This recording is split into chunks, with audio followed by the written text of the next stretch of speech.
अस्सलाम वालेकुम मेरी शहज़ादियों। तो आज का टॉपिक है कंटोर। सबसे पहले आपके लिए एक क्वेश्चन कि आपने बताना है कि जो ब्रश है वो कौन से होते हैं, मैं आपसे पूछती हूँ। ठीक है, सबसे पहले आ जाते हैं कंटोर की। आज की कंटोर की क्लास बहुत ही इंटरेस्टिंग होने वाली है। डिफरेंट फेज आते हैं, डिफरेंट फेजेस को हमने किस तरीके से जानना है वो आज हम देखेंगे। कलर टोन के हिसाब से अपने कंटोर करना है। अगर आपने बहुत ज़्यादा फेयर स्किन को डार्क कर दिया तो वो आपकी स्किन ग्रे में भी जा सकती है, क्योंकि मैटर करता है कंटोर का कलर भी। अब ये क्रीमी कंटोर है, ये भी कैसे किस फेस पे यूज करता है वो भी मैं आपको डिटेल के साथ बताऊंगी। और ये लाइट ब्राउन कलर है, ये किस लिए यूज होता है ये भी आपको डिटेलिंग के साथ पता चलेगा। अब ये दो पार्ट बनाना है। सबसे पहले आपका क्वेश्चन कि ये ब्रश तो कंटोर का है, तो ये कौन सा ब्रश है? चले जल्दी से मुझे कमेंट्स में नेम बताया, इसका क्या यूजेस है और इसका नेम क्या है। चले फिर चले देखते हैं कि ये फेस डिफरेंट आते हैं, तो हम लोगों ने सर का दर्द कैसे अपना कम करना है और फेस को पहचानना है। सबसे पहले ये वाला जो है ये ट्रायंगल फेस है। ट्रायंगल मैंने कैसे जाना कि आप देखोगे ना ऊपर से चौड़ा है, क्या ऊपर से चौड़ा है, जब से नीचे आते आते वो पतला हो रहा है, इसका मतलब वो ट्रायंगल है। मतलब ट्रायंगल है लेकिन उल्टा वाला ट्रायंगल। अगर आप देखेंगे ना वो ट्रायंगल नहीं, सीधा वाला नहीं, उल्टा, क्योंकि नीचे आके आके वो पतला हो रहा है, ऊपर से वो चौड़ा हो रहा है, इसका मतलब वो ट्रायंगल शेप है। ये आपकी निशानी है। तो सबसे पहले हमने फेस को देख लिया और हमने देख लिया कि ये ट्रायंगल शेप है। अच्छा, दूसरा देखते हैं। अब ये देखो, ना ज्यादा लंबा है, ना ज्यादा मोटा है, ना ज्यादा चौड़ा है, इसका मतलब ये कौन सा फेस शेप हो गया? ओवल। जो भी नॉर्मल फेस आपको आ जाए, जिसका कुछ बड़ा हुआ ना हो, मतलब ना चिन एरिया बड़ा हो, ना बाहर से कुछ निकला हुआ हो, इसका मतलब वो ओवल है। अब ये देखते हैं ये कौन सा शेप है।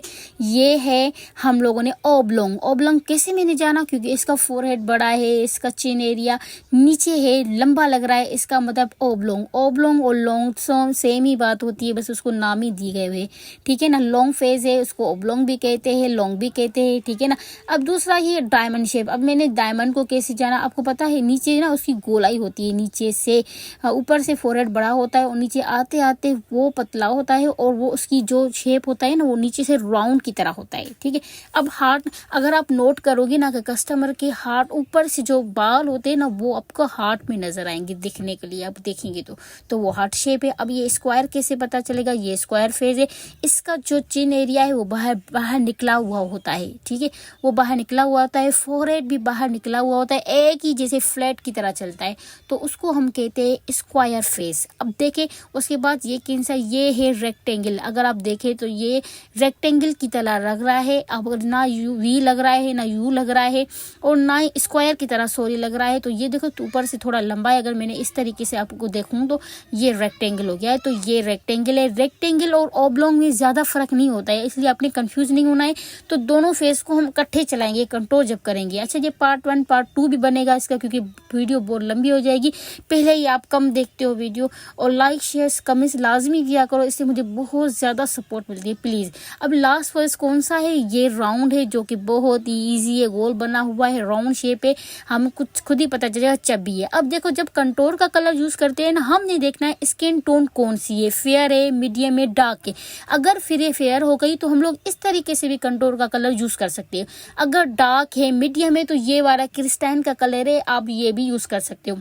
इसका नंबर 4 है, नजर नहीं आ रहा है क्योंकि पूरा कचरा वो लगा पड़ा था, इस वजह से। जो लाइट कलर है वो मैं कंटोर के लिए यूज करती हूँ, जो डार्क कलर है वो आईब्रो के लिए यूज करती हूँ। अभी मेरे पास फेयर स्किन आ गई तो मैं क्या नीचे वाला जो मीडियम कलर है वो यूज करूंगी, पर इसके साथ अगर मीडियम डार्क आ गई तो मैं उससे 2 टोन डार्कर लूंगी। ये बात याद रखना। हाँ, हमेशा अपने स्किन से 2 टोन डार्कर शेड लेते हैं कंटोर करने के लिए। 2 भी ले सकते हो, 3 भी ले सकते हो। अब मैं पेपर पे वर्क कर रही हूँ, तो सबसे पहले मैंने देखना ये फेस कौन सा है। तो ये फेस मेरी जान ओवल शेप है। मुझे ना ज्यादा लंबा लग रहा है, ना ज्यादा चौड़ा लग रहा है, ना मोटा लग रहा है, तो मुझे ओब्लोंग की तरह मैं इसको चलाऊंगी। ये देखिए नीचे से भी बड़ा हुआ है, और हालांकि पता है ये शेप कौन सा है, आपने बताना है ये शेप कौन सा है, लेकिन मैंने इसको ओब्लोंग की तरह को कंटोर करवाया है।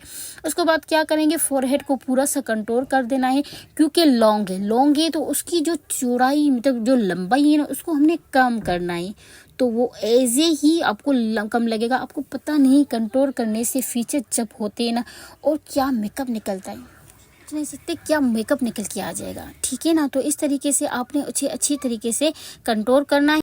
कंटूर करना है और अपने फोरहेड को इस तरीके से अच्छे से कंटूर करना है। और जहाँ से, बस इस बात का याद रखें, जो चीज़ जहाँ से निकली हुई हो उसको आपने दबाना है, जो चीज़ अंदर हो उसको आपने हाईलाइट करना है, बाहर को तरफ निकालना है। जो चीज़ बाहर निकली हुई हो उसको हमने अंदर करके डार्क ब्राउन शेडो लगाना है। अब साइड से भी मैंने इसी तरीके से लगानी है, क्योंकि मुझे नीचे से भी कम करना है, ऊपर से भी कम करना है, ताकि वो ओवल शेप में आ जाए। हर फेस को हमने और कुछ नहीं करना है, बस ओवल की तरफ लाना है, ठीक है ना। अब देखो मुझे लॉन्ग नहीं, अभी मुझे इसको थोड़ा सा ना चौड़ा दिखाना है, तो मैं क्या करूँगी कि एयर के बीच में से लेकर आपने एप्पल शेप की तरह हमने कंटूर करना है, ताकि वो चौड़ा लगे, ठीक है ना। लंबा नहीं दिखाना है, हमने एप्पल शेप जैसे नहीं होती है वैसे ही कंटूर करनी है।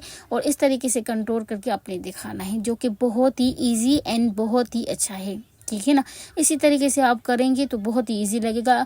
अब देखिए ये मैंने 2 फिंगर ली, आपकी नोज़ की बहुत ही इजी टिप बता रही हूँ। 2 फिंगर ले और नोज़ को ले और इस तरीके से अपने 2 फिंगर इस तरीके से करें। That's all, this is very easy.